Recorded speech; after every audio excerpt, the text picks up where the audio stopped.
Greetings and welcome to In-Depth. I'm Dike Rostant.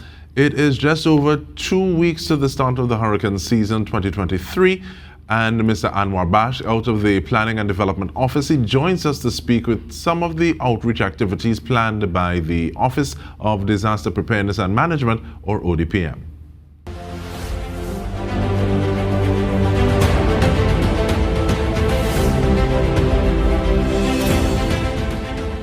Thank you for joining us, Mr. Baksh. And now people will see this conversation just about the time that the symposium will be starting at Northeastern College Sangre Grande. But I want to ask, though, what is the reason for having these outreach initiatives, though? Thank you, DK. Good afternoon, everybody, and thanks for having us. So the event that is happening in Sangre Grande as we speak right now is an event entitled Coping with Impact-Related Loss and Accessing Relief. Many times persons would become affected by a flood. Let's just use an easy example, and they are unsure as to what services are available to them from government sector or government ministries, divisions, agencies, but also via civil society means. And that's why we saw it fitting. It's actually the second part of a two-part series. The first part took place on Tuesday afternoon as a webinar format where we streamed via Zoom as well as Facebook Live. And we were able to reach around 2,000 persons at the immediate Facebook Live webinar where we had presenters from the Ministry of Social Development and Family Services, National Commission for Self-Help. We had the Ministry of Agriculture, we had the Trinidad Red Cross Society, and we also had a psychologist. And they were presenting to those who were viewing services that are immediately available to affected persons following a disaster, and what are some of the steps that should be taken to ensure that these services can be accurately and effectively accessed. These panelists also took questions from the viewing and the listening audience to enlighten them as to some of the clarities that are required. Persons ask the question, why do some of my grants take so long? And it really drove the point home that sometimes it's our fault that we take long in filling out when I say our fault, I'm saying the affected person. We sometimes will fill the wrong information on the form, and these things may delay the processes. And that was the genesis behind this two-part series, the webinar that took place on the 16th, and now the physical interaction and the community symposium that's taking place at Northeastern College in San Grande. Especially coming out of the pandemic, I am always curious as to what influences what in terms of what makes it. How do we decide that we're going to do this as a webinar? How do we decide that we're going to do this in person? So what are some of those factors that you would have considered to say, okay, well, this is how we're going to have this structure, this two-part series? Well, actually, it's a two-part series only in the month of May. We thought persons will think we are only going to Sangre Grande and therefore we are not coming to them. So that's why we did the webinar on Tuesday afternoon. We are starting in Sangre Grande, I should say, with the physical community symposium, and then we are hoping to roll out over the next few weeks into North, South, West, and Tobago, the same community symposium where representatives from government ministries, divisions, and agencies, as well as civil society, will be involved in a community discussion and a panel discussion with members of the population to enlighten them on the services that are available. So it's not a coming out of the COVID-19, how did we decide? But we just thought that, we'll start at the East Trinidad and come back. Okay, thank you for that. And I like the fact that you started to answer it already, seeing that there have been people giving account and giving evidence. But is it a matter of just sharing the knowledge because it's that time again? Or are there some of those specific gaps that you've observed that you're trying to address? It's not a matter of sharing knowledge alone. It's a matter of empowering people and letting them become informed because, knowledge is power. Knowledge drives change. And we have, fortunately this year, we are no longer in the COVID-19 pandemic. So we are able to go out into the population. We are having an event in Brian Lara Promenade on Friday, as well as Sid Gray in Roxborough.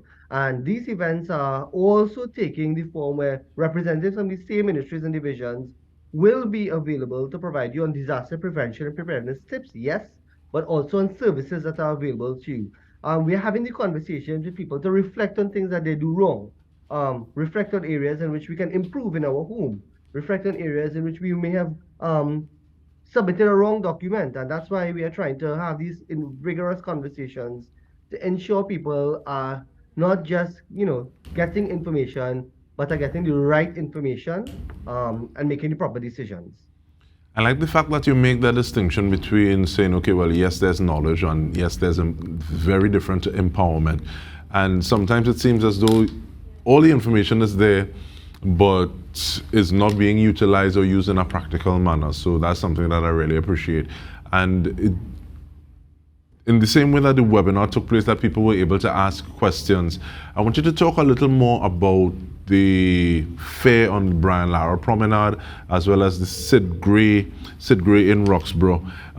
What form does it take? Do people just go in? What are some of the time frames that we're looking at? I think on Brian Lara it is from 10 to 5 and Sid Gray from 11 to 3. But let me not say the wrong thing, so let me get that information from you. Thanks.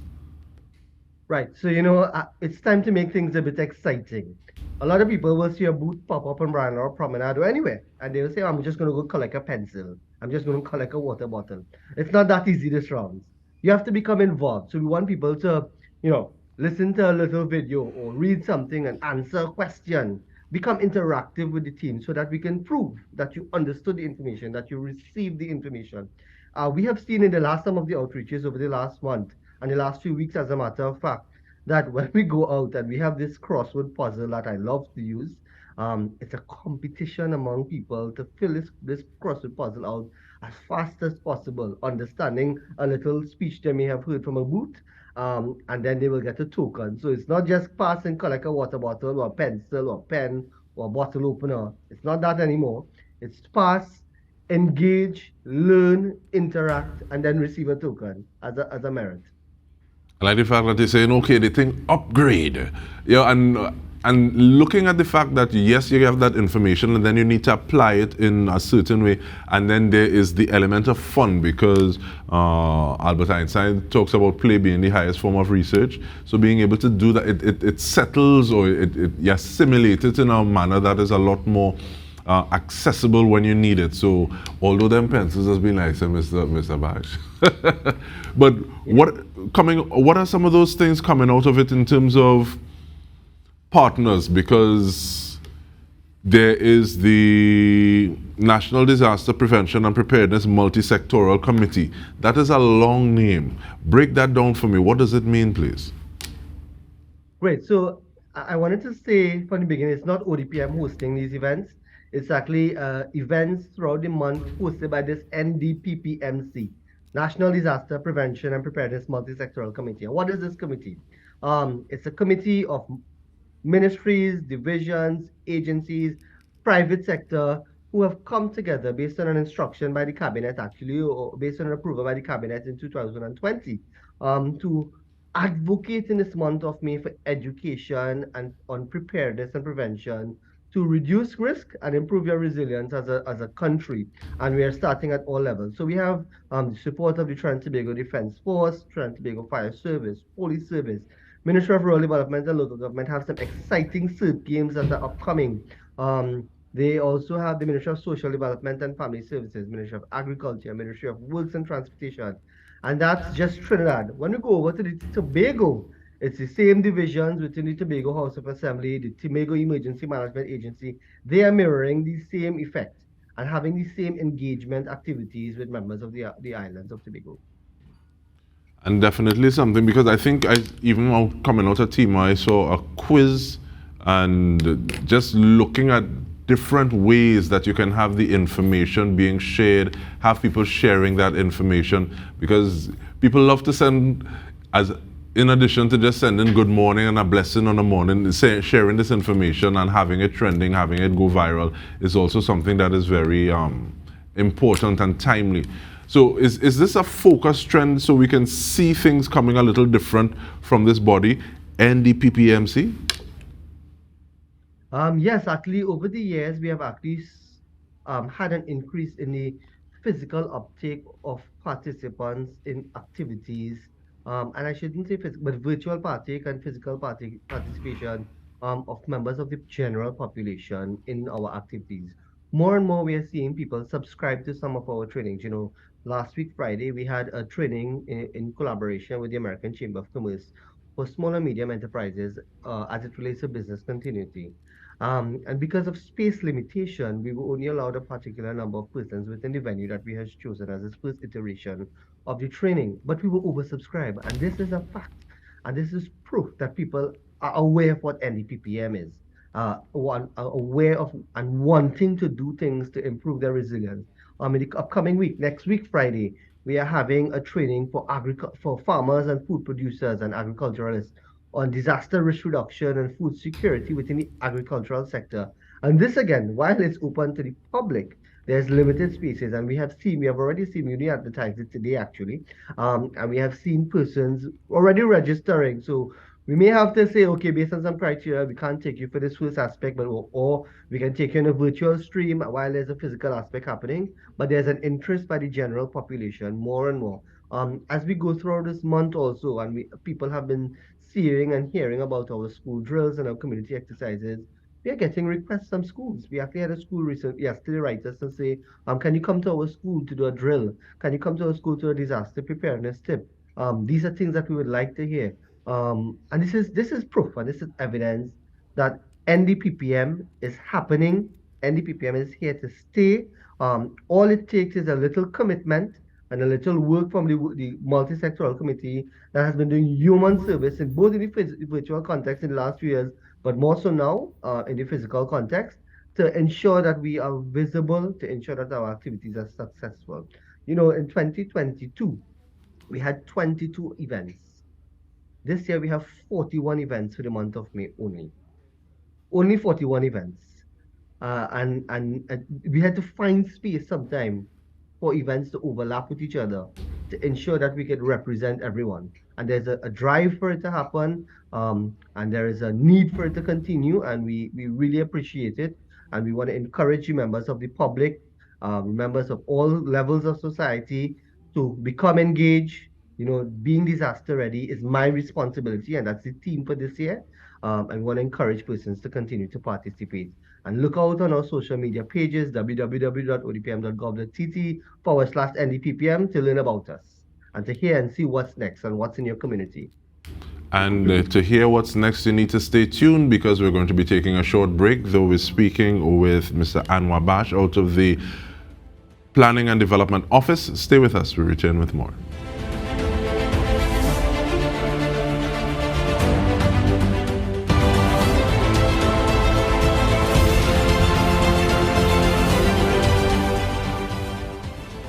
Welcome back. We're speaking with Mr. Anwar Baksh. We're speaking about the outreach activities planned for the month of May.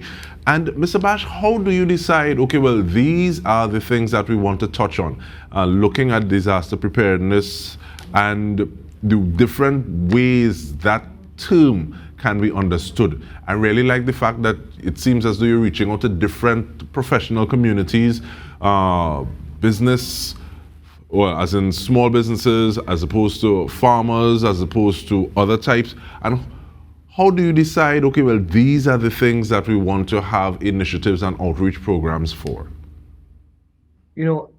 That's a very important question. In everything we do, there is a need for an evaluation. So at the end of the events last year, we had some after action reviews among the team. We gathered feedback from the general population, things that they would like to see happening, things that they think is of interest to them. And that's how we really decide. And we bring all the points to the table and to the drawing board. We discuss it, we rub it, we may argue over a point about, I don't agree with this one wants this. And that's how we decide. But we also allow ministries, divisions, and agencies and representatives of the NDPPMC to have an input and to say, these are things that our ministry can do during the month of May. These are things that we are doing and that are ongoing, and they can be tagged to the month of May, known as National Disaster Prevention Preparedness Month. And that's how we really decide. So it's a very consultative approach. We don't just sit and decide as a team, this is what we want. We take suggestions, and it's even how we frame some of the concept and come up the content for our trainings, in that we will send out a survey to ask persons on topics that they would like mainstream within their training. And that's how we will build content. That's one of the things I wanted to ask in terms of there may be bodies that exist and say, okay, well, we have this gap, we have this challenge that we want to address, and we think that the NDPPM can help to fill those gaps. Is it open, or how do they access, how do they reach out and say, this is the need we have, can you help facilitate?